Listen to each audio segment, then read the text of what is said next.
Welcome back to the 8 Minute Podcast, where 8 minutes is all it takes to transform your day.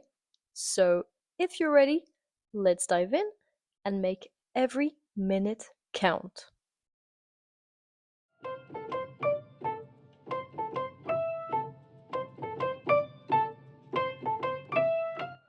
This week's episode was inspired by a conversation I had with my father, so shout out to him, even though he might not be listening. This episode is about a kind of knowledge you won't find in textbooks or online. It's a knowledge that requires digging deep, testing things out, being willing to fail, and most importantly, experiencing life firsthand. I saw a video by Ariel Authenticity that really emphasized the power of knowing oneself. And she gave the following example.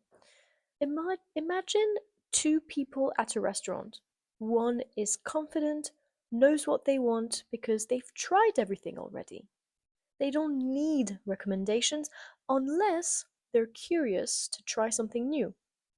The other one is hesitant, unsure as to what to order, asking for recommendations out of fear, often ending up with something they don't really like. Where am I going with this? Knowing yourself holds immense power. It builds confidence, bravery, and the strength to set and hold boundaries. When we are connected to ourselves, we can check in and ask, how is this for me? How does this feel? And sometimes the answers might surprise us.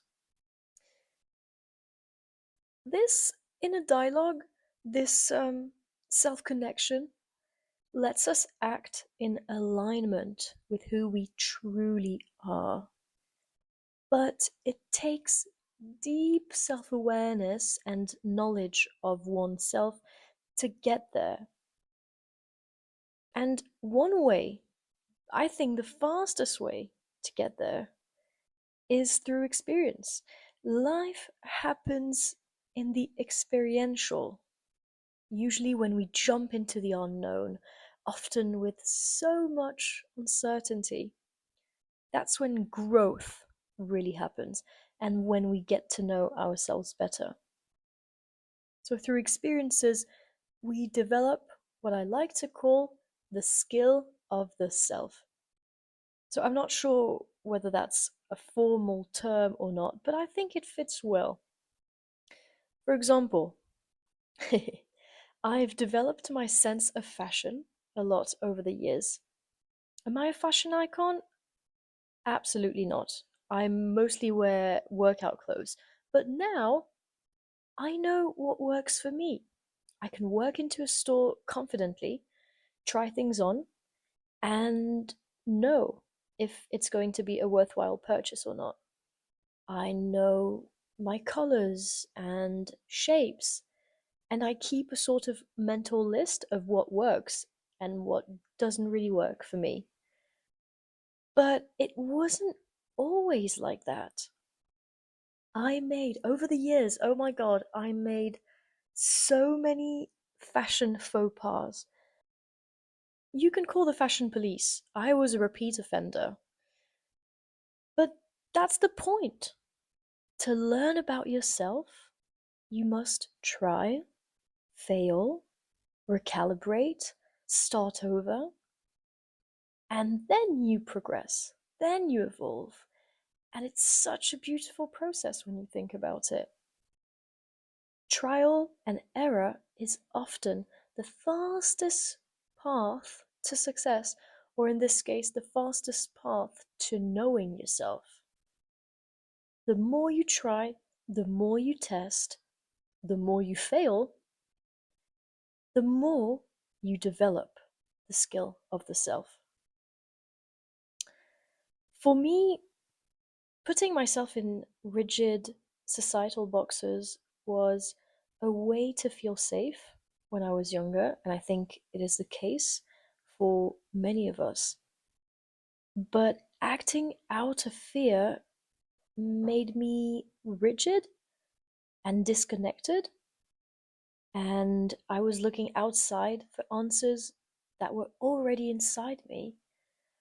It's a bit like this person at the restaurant. They ask for recommendations, and then when they get the dish, they don't even like, they don't even enjoy what's there. We must stop listening so much to the outside world telling us what to do, and instead tune into what's happening inside through trial and error. And that's when something beautiful happens and we get to know ourselves better. And from that place of self trust, imagine for a second all the possibilities, the goals you can accomplish, the opportunities you can attract by knowing, by feeling what's truly for you. Actually, I love calling it the skill of the self because it's like a superpower and it's something that you can develop over time. It's not a given, it's not something that you are born with, but it shows that it is something that comes through experience. It's something that comes through trial and error. And I think that's absolutely amazing that we are able to do that and that we're able to do that throughout our lives. There is always something more that we can learn about ourselves. All right, as you know, we have a tradition on this podcast. Each week there's a reflection prompt or an action for us to try.